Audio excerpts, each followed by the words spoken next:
Welcome to Rooted and Rising, a soulful podcast hosted by Dr. Cheri and Ellice Boone. Join the conversation as Dr. Cheri and Ellice explore the transformative power of holistic healing from the inside out. Together, they guide listeners through the deep work of reconnecting with their roots, uncovering the unconscious wounds that shape us, and rising into the fullness of our higher selves. So please, welcome the hosts of Rooted and Rising, Dr. Cheri and Ellice Boone.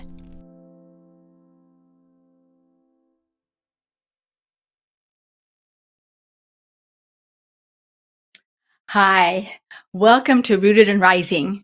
I'm Dr. Cheri, and I'm here with my co-host, Ellice Boone. We're happy to have you here today. Have you ever noticed your body reacting before your mind catches up with it? Maybe your shoulders tense up, maybe you get a cramp in your stomach, and maybe you get sweaty palms. And then you just think it's nothing. I thought maybe just a sensation, but really, it may be a message that your nervous system is sending to you, asking to be heard. So today we're going to talk about our body. The Soma is what we call it. We're going to talk about how it's one of the most powerful pathways we have to our healing. We dive into these somatic therapies such as EFT, tapping, and even EMDR.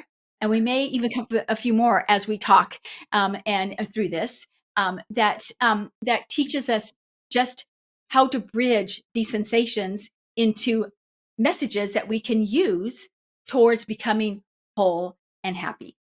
The more we get to know ourselves, the more we have accessibility to other tools that Ellice and I are really like on our edge of our seats to be able to teach you yet. So these sessions, just know that they are building up to teach you to grow into your authentic self.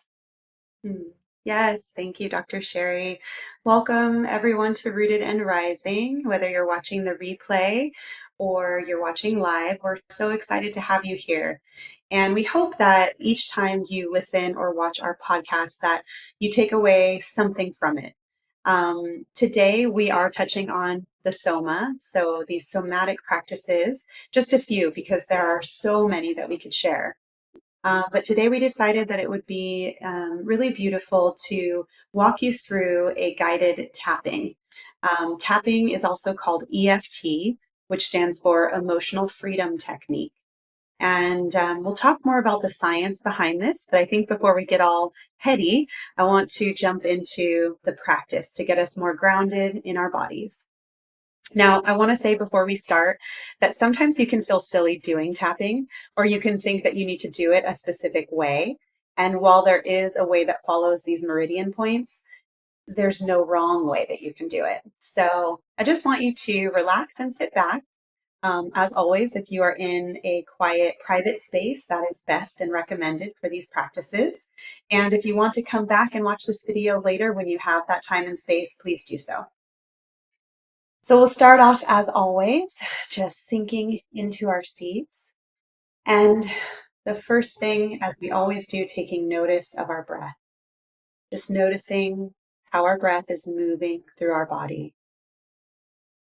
And maybe in this moment, inviting in a deeper breath, in through the nose and out through the mouth. And now, as I do and demonstrate the EFT practice, I'd love you to follow along at home. If you're listening without the visual, just follow along my prompts as best you can. Again, there's no right way. Whatever you bring to the table is exactly what is needed in this. So here we're going to start with what they call the karate chop point. And this is kind of setting up our intention for the practice here. So you can gently tap on the side of your hand here, kind of this fleshy part. And you can do that with your pinky finger, with this side. Again, kind of do what feels comfortable for you. And as you do this motion, take a deep breath in and out.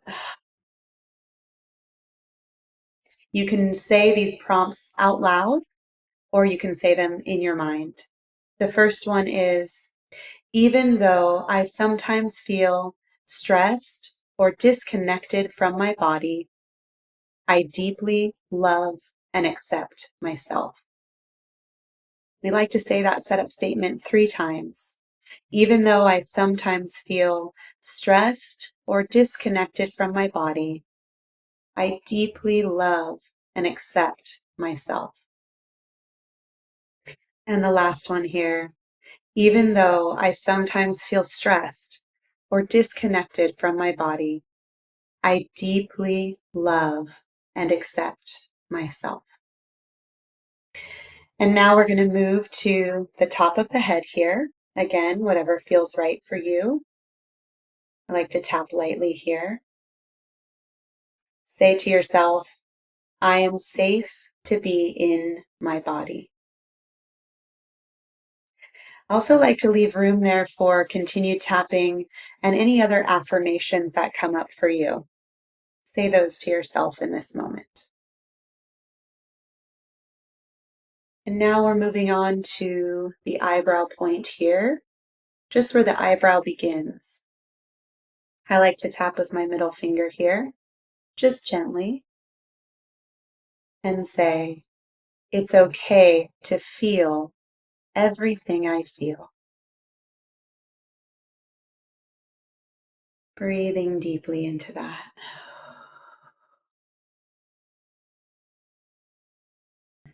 Remembering to take your time, spending extra time in each space if it feels needed, and adding your own prompts, your own affirmations as they come forward. Now we're moving on to the side of the eye here. My body is wise. My body is wise.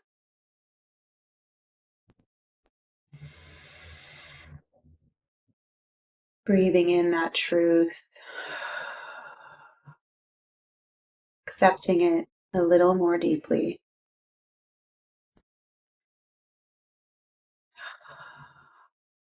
And now moving to the space under the eyes, kind of on this bone here. I can reconnect with myself right here, right now.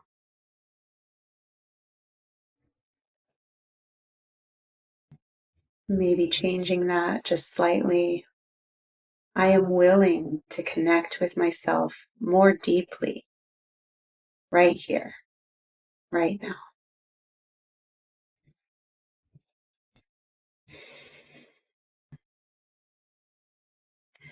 And coming to our next spot, which is underneath the nose here. Just a gentle tap with one hand, just under the nose, the top of the lip. I allow space for my emotions. Breathing into that, perhaps creating more spaciousness as you deeply inhale. And on that exhale, releasing what no longer needs to be there, creating more space for what's present. And now your chin just below the lip here. I choose compassion for my body. Allowing that to sink in as you breathe. Making space for your own affirmations here. What else wants to be said? Now coming down to our collarbone here. And sometimes I like to go across the collarbone or even in a sort of heart shape around my chest. That's just a personal flair. And here at the point of the collarbone, I fully release what no longer serves me.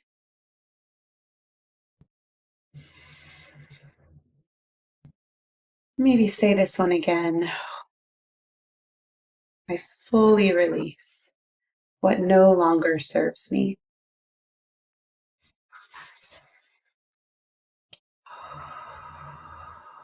And now our last tapping point is under the arm here and kind of like 4 inches below the armpit. Sorry, not this part of the arm, but moving down sort of in the armpit here. So the side of the chest or armpit area. Now, tapping that with one hand, you can lift the arm if that feels good. Tapping around here, I return to balance.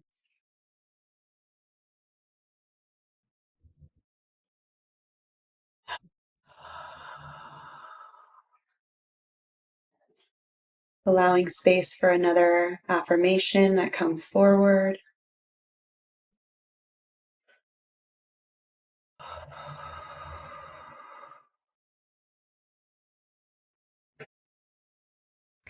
Now inviting you to take one deep breath in.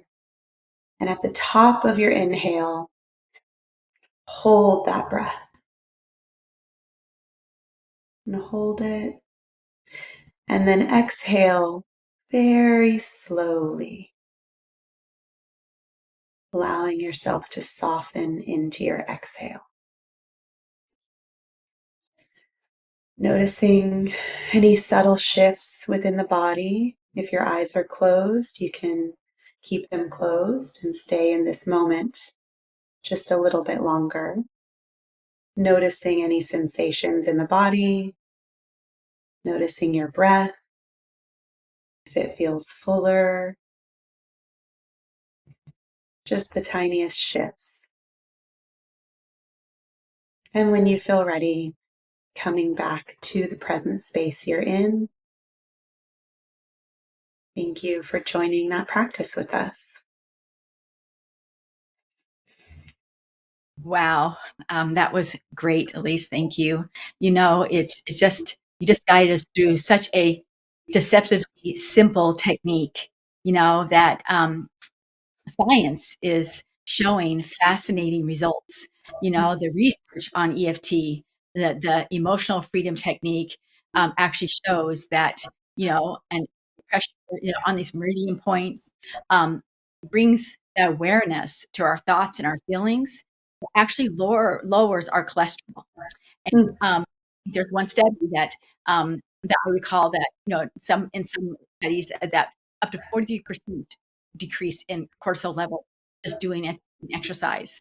And what it actually does is it calms the amygdala in the brain. This is where our fight and flight center is in our brain, and it calms it down. And so our fears, our anxieties, um, um, just lessen, and then we are able to fully go back into our body and feel that calming.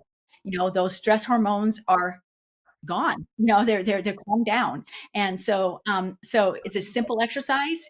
And even in times where you don't have time to because I've had one client, she kept time. It took about 14 minutes to do the whole thing. There was she did a little more elaborate, repetitive stuff, but you can do it in far less. And even the trauma experts have even said, if you just do a karate chop, you just and you're in a moment, like you're just feel the rise of your tension in your body. Maybe you're at your desk at work, or maybe someone said something that hurt your feelings, or maybe you did just get out of a argument, whatever that is. You can just sit in your lap and just tap, and they say the minimum of tapping is 7 times. So if you're someone that's kind of worried about numbers, and if you're doing it well enough, you know, just think 7. And so that you don't make it such a big thing. And it really is a natural tool. And again, I can't say, it is deceptively simple, you know. Mm. Yes, I so agree. I want to dive more into the science behind it and the benefits I've seen with myself and clients. We can do that right after this break. Great. Mike Zorek, a 3-time California state champion in Greco-Roman wrestling at 114 pounds. Mike, blind since birth, was born in Hartford, Connecticut. He was a 6-time national placer, including 2 seconds, 2/3, and 2/4. He also won the Veterans Folk-Style Wrestling twice at 152 pounds. In all these tournaments, he was the only blind competitor.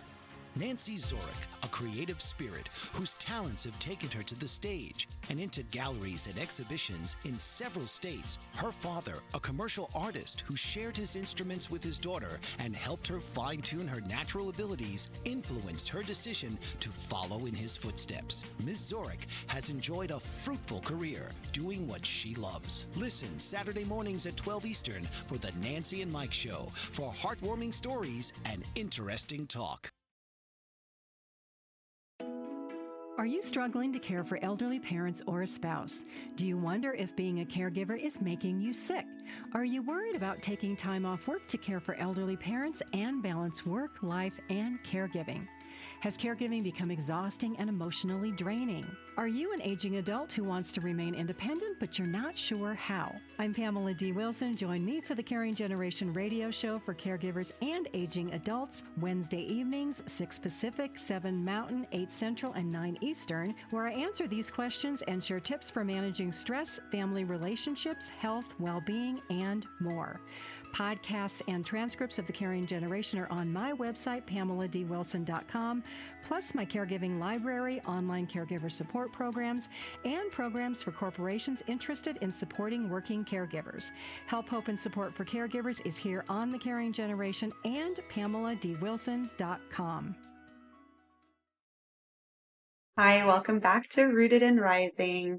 We just finished an EFT or tapping practice, and we're just discussing the benefits. Dr. Cheri was giving us some science behind it, even though it is so simple.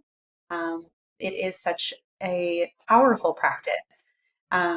Personally, I was going to share, I have had this situations come up in my life that have been maybe high stress, and I've used tapping to calm my nervous system down and to help me feel like my body was in a safe place, because sometimes our minds and our bodies are not communicating so well. Sometimes our bodies are having this huge response, and our minds maybe know that we're not in, immediate danger, but it feels that way in our bodies. And that can then sort of cloud our thinking and take over.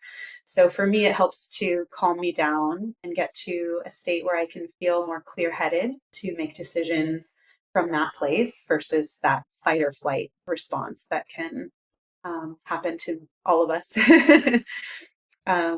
Yeah, Dr. Cheri, did you have anything else that you wanted to share about EFT and Soma? Yes, I think that there's so much to share, right? I think it's just so powerful, and that exactly does, as the book says, the body keeps a score. It actually helps us tap into the reality that our trauma is just not in the memories of our brain, but our trauma is stored. It can be stored in our nervous system, our fascias. I can't even if I say it right. Our muscles, our gut, the very cells of our body, and so without a body-based intervention, we may not recognize that and be stuck in some kind of almost an altered reality of what's really happening. I have people that they'll come in and they are they can recognize their ball of nerves, and they have migraines, and they have acid reflux, and then they have ulcers, and these are all not being able to, the body's screaming at them, and they don't know how to address it, and so it helps them. Even tapping calms them down and calms all that nervous stuff and down for them and simply by tapping begins to work. Then I have other people who are so conditioned to be in a high state. First responders who really key to this, and they are so conditioned to running into the fire, literally, that is a norm for them. They don't know their body is overreacting. They don't know their body, and they don't know what calm is. And then I have people who just had so much trauma that their body is stuck in that. The alarm system went off, and it's stuck there. It doesn't go off, and they think that's normal. And so they to even tapping can be very anxiety provoking at first, and so just doing the cry chop for them may be the first step. So there's so many ways that our body talks to us, and for us to begin to know that and how to use this valuable tool. Yeah, so true. I think it's really important to touch in again on that nervous system regulation. That's kind of been another on fire word lately, or phrase that people are talking about. And this is a way to sort of connect the mind and the body, like I mentioned before, just to get out of that state of fight, flight, fawn, freeze, whatever it is that we're Yes, experiencing. yes, Sometimes we sort of go through this process of, you know, our body goes through a process and we aren't connected to that process. So we have a hard time understanding even why we're responding the way that we are. So bringing awareness to our body, noticing how we feel in our body, checking in with our body. Like you said in your question, what is your body trying to tell you? What are these messages? And how are those messages coming through? Is it a very subtle sensation? Are you having actual, very loud messages? And are those messages there because you're not listening? Like you mentioned, acid reflux, body aches and pains. Are those coming from something that is psychosomatic versus just some reaction in your body? What does it have to tell you? So tapping is a really good way to bridge this gap between mind and body, and bring them back into homeostasis, a place where they can both be equal, both be communicating. It doesn't all have to be up here. And we can learn so much about ourselves when we bridge the mind and the body. So it's important. it is. It is. I think it's like it's the nervous system just finishes the story, and somatic experiencing exercises, and that phrase somatic experience developed by, Peter Levine, for example, um, it's about allowing the body to gently revisit these sensations. And so if you're and like understand them, and then be communicating, you want to stay stuck in the fight and flight because you need it right now because you're first responder, but how do you kind of calm that down before you go home? And so that you be present with your family. If you have you really do have a disease in the body like cancer, and it creates like chronic pain, you can use tapping into your nervous system to calm your body and start the healing process from the inside out in managing the disease, why you're maybe getting medical attention on top of it. And so and then as we begin to do this, you can add other somatic exercises such as movement, simple movement. At the a trauma yoga instructor, I was able to I learned a lot there with what movement the body does and breath work does, and how it regulates the vagal nervous system that runs down the middle of our body. That breath work is powerful somatic experience, it exercises the tiniest muscles inside our body that we don't usually exercise, and then it adds oxygen to every organ of our body and through our blood system. And we know oxygen heals the brain, and it's no matter what breathing we do. Some people, they're hypersensitive to breath work because of trauma, and some people, they find deep breath work very invigorating. So this is where we start, where we're at, right? Again, and then the simple movements with yoga is a twist can bring a flood of tears, and you just be doing some twists. All of a sudden, it releases something, and and that's in that area. That's where the trauma is stored. A warrior stand. I've witnessed people doing a warrior stand, and they collapse. And it's that rooted, material that's rooted in their feet. And people don't know what a warrior stand is, but you plant your feet in out, and you plant your arms out, and it's a strong stance. And sometimes that strong stance just unearths, some disorder that is within the roots. And so before you can rise to really feel like I can stand strong as a warrior, and it's just information, and it gives can start where we can start to begin to resolve our unfinished business. Yes, absolutely. You mentioned breath work, and it made me think of our retreats. We often start our retreats off with breath work. And I just love hearing the feedback from the women who attend, because often they say they're just so shocked at how powerful something like breath work could be. Just 30 minutes of that in a practice, in a group setting, what they can get, the insights that they can receive, and the deep level of release and healing that they can go through. So that's an incredible one. And I know we're going to at some point do a podcast all about breath work.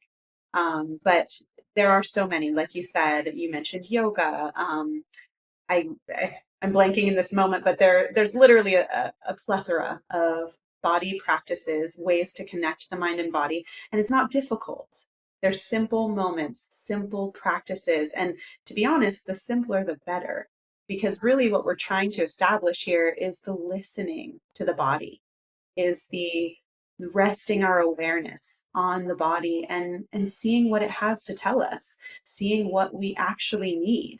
And that's where often we miss the mark because we don't pause to take those moments to really listen to our body and then to give it what it needs. It could be as simple as a deep inhale and exhale. And that's all we needed to just come down a couple levels in our nervous system. So becoming aware of what our body needs and taking a moment to pause is in itself doing body work, doing somatic work. It's as simple as And just becoming partners, a trust with our body. Our body is a trusted partner. It's something that we don't have to ignore or try to control. We can lean into and jump into celebrating our body as a vessel of that protects us and that expresses us and that creates with us. And let's go into more techniques after the sponsor break. And because I could talk forever just about breath. And we'll see you in a moment. And yes, we'll see you in a moment. Master of words, powerful player. What life-changing words can Dr. Janet Smith Warfield pull out of her magical toolbox that just might mysteriously open a door you never knew was there? A door to free yourself from fear forever. Transform your rage into right action. Release your guilt. Position you into a life of freedom, purpose, passion, power, and peace. All quite suddenly, unexpectedly, and almost miraculously, with no effort on your part. Join Dr. Janet on Dancing with Words, Dancing with Wisdom, as she and her guests show you how words map our experiences, immersing you in a sound bath that relaxes your muscles, opens your mind, and supports you in co-creating your extraordinary life.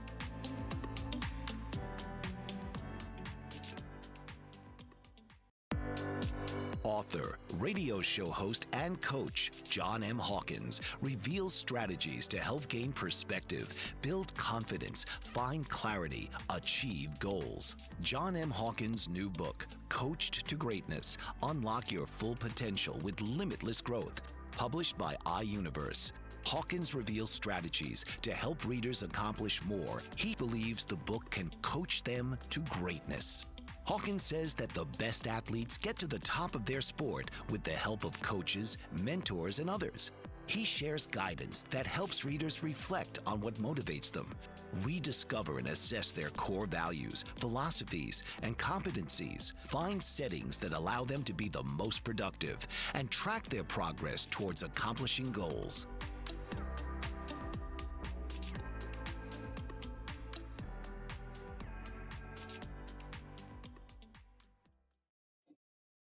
Hi, welcome back to Rooted and Rising. We were just discussing many different formats for the somatic practices, connecting the mind and the body. And just wanted to point out that there are so many different types and so many modalities that you can use to get connected in your body. But just keep in mind that there's no right way to do it, and that just that awareness to noticing what your body needs, to checking in with yourself, making that a daily practice could be something that over time becomes really powerful in developing your relationship with your body and the messages it has to share. And that may change throughout your journey and is different for every person. So at times you may really feel that stillness is very powerful and impactful. And at other times you may need to be shaking and releasing or going to an ecstatic dance and, having this full physical release. And all of those are beautiful ways to connect with your body and go a little bit deeper into the psyche as well.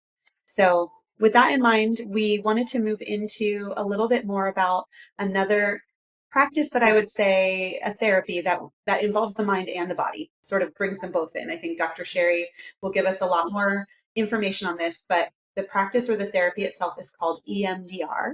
And this is a very, very powerful practice that has to be done by someone who is trained in this therapy, as Dr. Cheri is.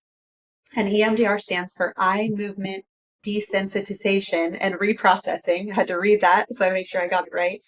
But Dr. Cheri, you've used this with a lot of your clients. Can you share with us what it is, educate us there, and then tell us why this is an effective method? It's simply a binary stimulation. And so what they attribute to is it's not unlike our REM sleep. When we go to sleep at night, we spend 2 hours usually in a deep sleep where our eyes actually do binary movement. They go back and forth and pretty rapidly. It's like windshield wipers cleaning out all the negativity of the day. And then when we wake up, we're born again. So really what we're built to do is, you know, have a day, then go to sleep, clean out all the negative stuff that's there, and then wake up and literally we've died and we're born again. But into the world and the world we live in, the degree of sometimes the hard day could be traumatic. It could be relentless. And so 2 hours isn't enough. Also, it could be we don't sleep. And so then we don't have a REM sleep. And so we miss that. And then what happens, the remnants of distress or despair carry over to a new day. We weren't really born again. And so now we are, our brain, clear system of going from the limbic brain to the prefrontal cortex gets blocked. It's like scar tissue, gets in there. And so then the brain is so clever, it wires around that flip and goes back down. But one after another, pretty soon it just rewires and goes off on tangent in a direction that we didn't intend to. And we've lost our path, and so now we're at the mercy of reactions and emotions and that stuckness in the body that we didn't intend. And so with EMDR, revisits the REM area. And so through the binary stimulation, which is done a variety of times, but science is mostly based on using, like I keep my fingers up here, but on the camera, but going back and forth. But they use therapy, they use tappers, any kind of walking is binary movement. They use the butterfly tapping is a binary movement. And so it's a variety of ways of doing it. So it can be very simple, but complex. And again, it's science-based and research-based. And what they have found that it's very effective. The results are there. But today they still can't tell us how it works. And so when you're doing it, you almost feel like you go into light meditation or hypnotic state. But the brain waves of EMDR, when you're in EMDR state compared to the hypnotherapy state, are completely different. So it's tapping part of the brain that is unique to binary movement and unique in its own healing. And so what one of the layers that we do with the EMDR that's pertinent today, not going the whole tangent about it, is you scan your body to see where a identified negative cognition, like say, I'm not good enough. And then we find memory, that earliest memory you can find. Usually we try to target a keystone memory, but it could be a lighter. And then as you think I'm not good enough, and that memory, you kind of scan your body and you see if there's any sensation. Some people get stomach aches, some people get a headache, some people get tingling, and some people get nothing. And so but as we go through reprocessing this, and the exercise, as we go through it, they'll start getting different sensations. They'll say, "Oh, now I got a stomach ache." I had one client who she was determined that this was a current situation, and like because of her husband and not because of something she was carrying, her unfinished business. And as we did so she got a really pretty severe stomach ache, this was rare, but so we had to stop the session because it was too severe. And she reported stomach ache lasted for a week, and so she didn't want to return to ER. And so 4 months later, she said, "I think I can do this again." And not only did the cognition you measure it. The negative cognition was completely gone. The positive cognition, and there was no pain. Her body was clean. And so so the magic of it is the reprocessing continues after you even do it. And her body and her emotions synced. Her mind, body, spirit synced. And that was kind of like the magic of EMDR, because we couldn't say what happened, but it happened. You could take responsibility, like it was her story of, this is my story, and how my story connected with the incident with my husband, that I made him the bad guy, became the victim, versus owning what I could own and change what I could change, where I can manage my joy and my love Mhm. about for myself and another. So that's kind of an example. It helps those memories that are in the limbic system get that scar tissue. It clears reprocessing, clears the scar tissue out and brings it to the cortex, so that you can begin to write your new story, or the story that's. Wow, that's so incredible. It really does sound like magic when you describe it, because like you said, it's science backed, it's studied backed, it is producing amazing results. And I've heard so much about it in the community, but there isn't really an explanation for how and why. And at the same time, I think that all of these powerful tools don't really have a perfect explanation for why. There's things that are going on within our mind and body that science has yet to really discover Right, they are, what they mean, how they work. And they're, I right. mean, life is magical. So, of course, these things are magical. Exactly. But So that's true. really, really incredible about your client having that experience. I know you said it was more on the extreme side. I think the stories that I've heard have, they've had different body sensations and processing happen.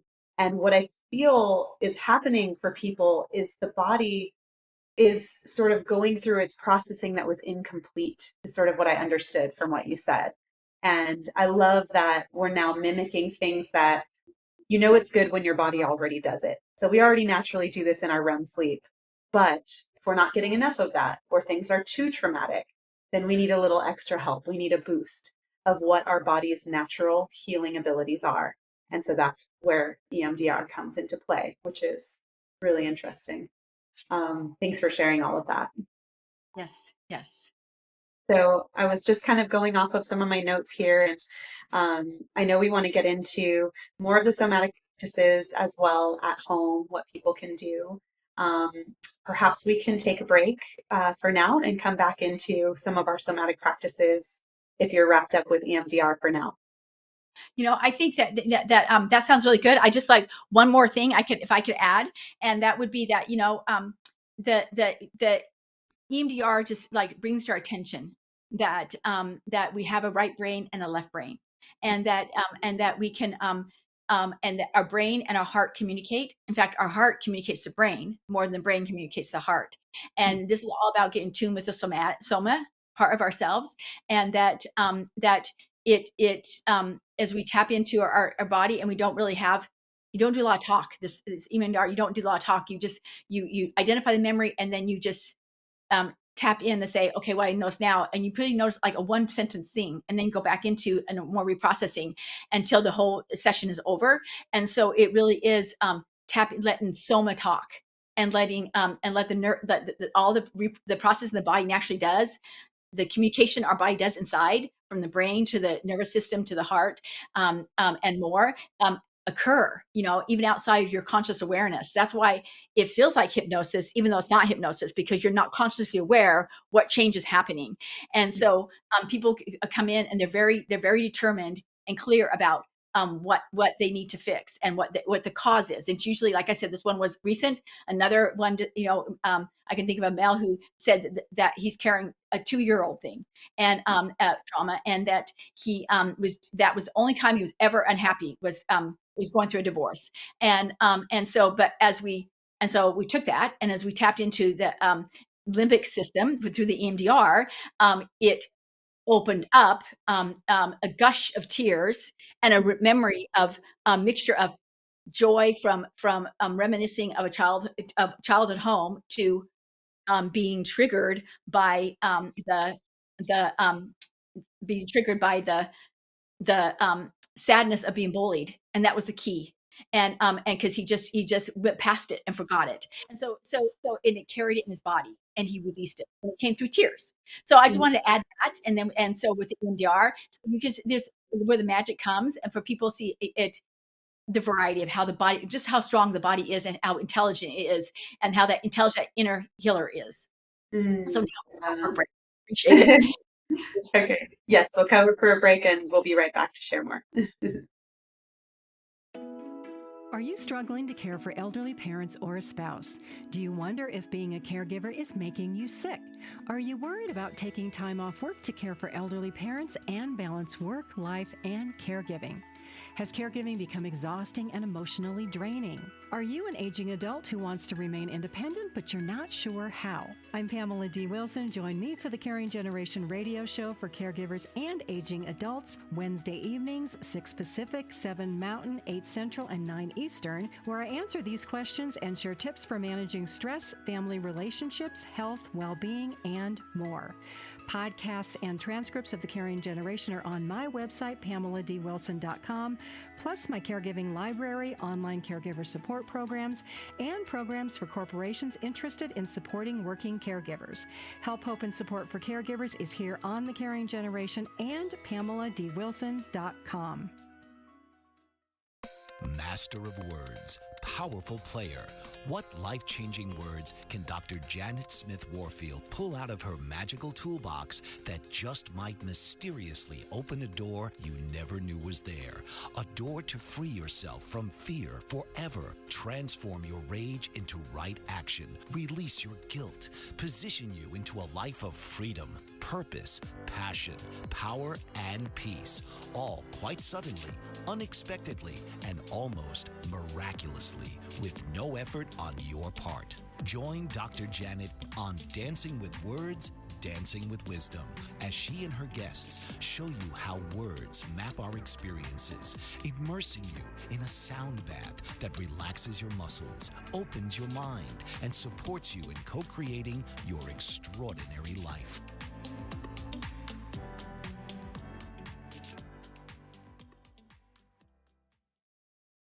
Hi, you're watching or listening to Rooted and Rising. And right before the break, we were just discussing EMDR, and Dr. Cheri was giving us a very descriptive kind of education on what EMDR is, what that looks like, and why it works to the best of our knowledge. And it's such an incredible practice. So I highly encourage you to check in if you do have a therapist, if they offer this, if you're looking for some really deep work, connecting the mind to the body and sort of reprocessing those things that the body, maybe we repressed, maybe we left it behind, but those are still needing to be expressed, released, and processed through the body. So very powerful tool there. Dr. Cheri, I'm curious though, if someone, let's say, isn't seeing a therapist right now, or their therapist doesn't offer this practice, is there something that listeners can do at home that could maybe mimic some of these results, or at least go a little bit deeper with connecting the mind and the body?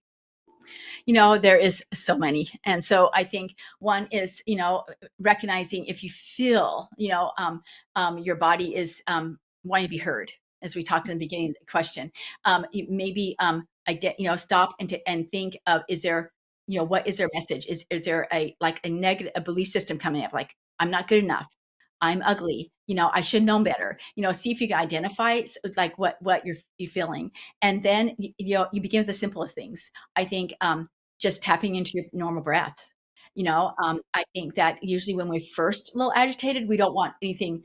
There's so many formal breath exercises. We don't have the stamina to do it. And so just tapping your own breath, and maybe take a deep breath if you can do that.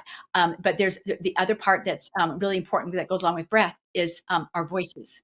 Our voice is a very, it's a powerful body gift that we're given. And so tapping into our voice, and sometimes it's just screaming into a pillow. Sometimes it's singing a song. Sometimes it's just saying out loud, I am love, and jumping up and down and just saying, I am love, I am love. It's one of the best exercises I love, and people, and I'll do it now, make a fool of myself, but I ask people to put their hands on their tummy, on their stomach, and then they just begin to laugh.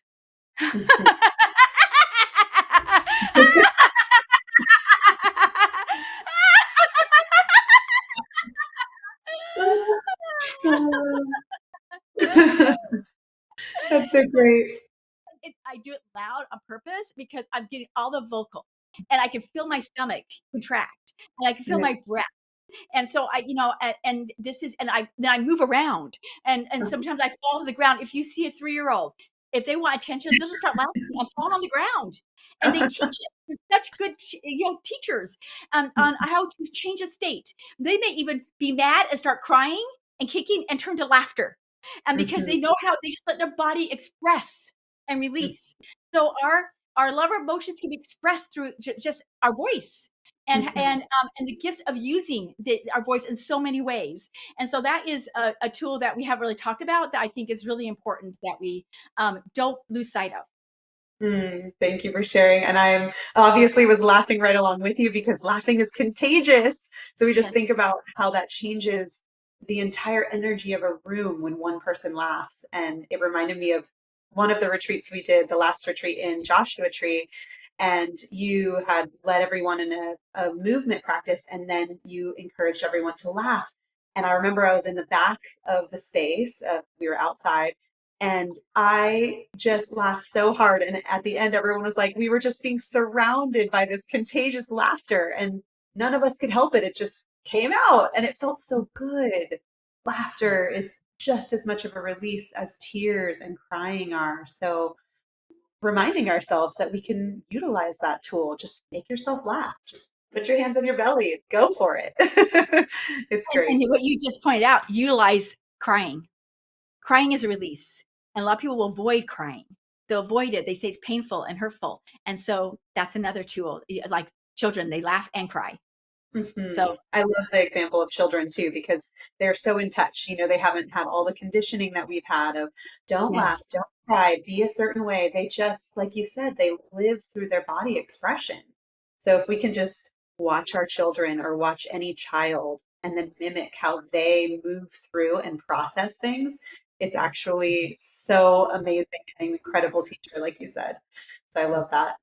that idea.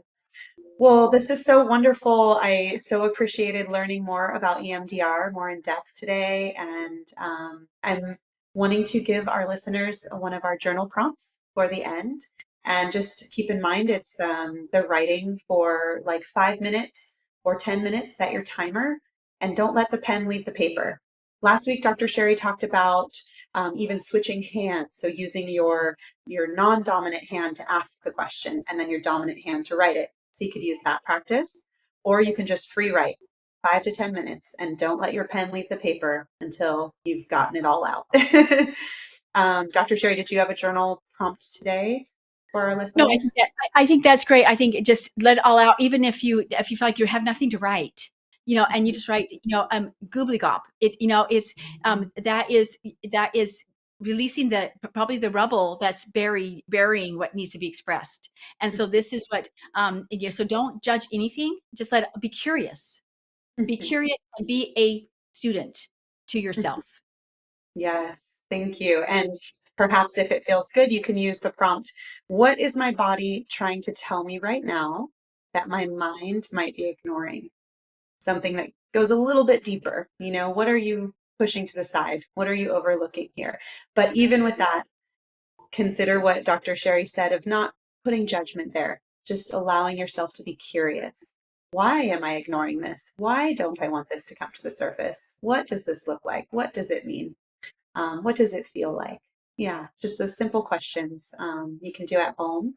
And we hope that these practices, whether you use the tapping, the journal prompts, or any of the different somatic ideas that Dr. Cheri gave us today, we hope that all of these are just another tool that you can use to access deeper knowledge of yourself and eventually deeper healing.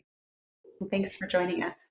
Yes, and remember, that if one message you get today and that you walk away with is your body is not your enemy. It is your friend, your protector, and your expressor.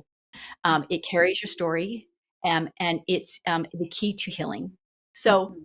if you work to reconnect with your soma, knowing that you're going to wholeness, and you'll get there. And if you're curious about other somatic tools and that everyday people, you can always write in you can always reach out to us. And also, where you have some knowledge that we maybe didn't share that you think would be helpful, we'd love to hear it.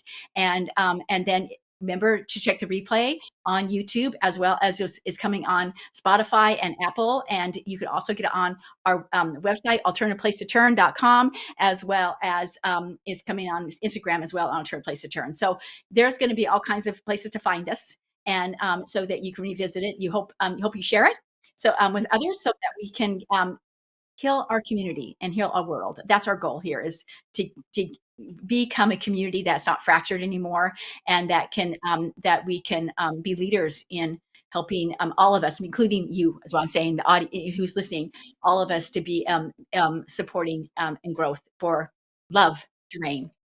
Yes, absolutely. So please like, subscribe, share, replay, all of the things.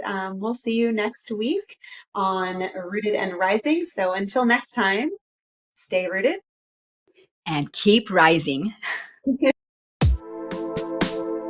This has been Rooted and Rising with hosts Dr. Cheri and Ellice Boone.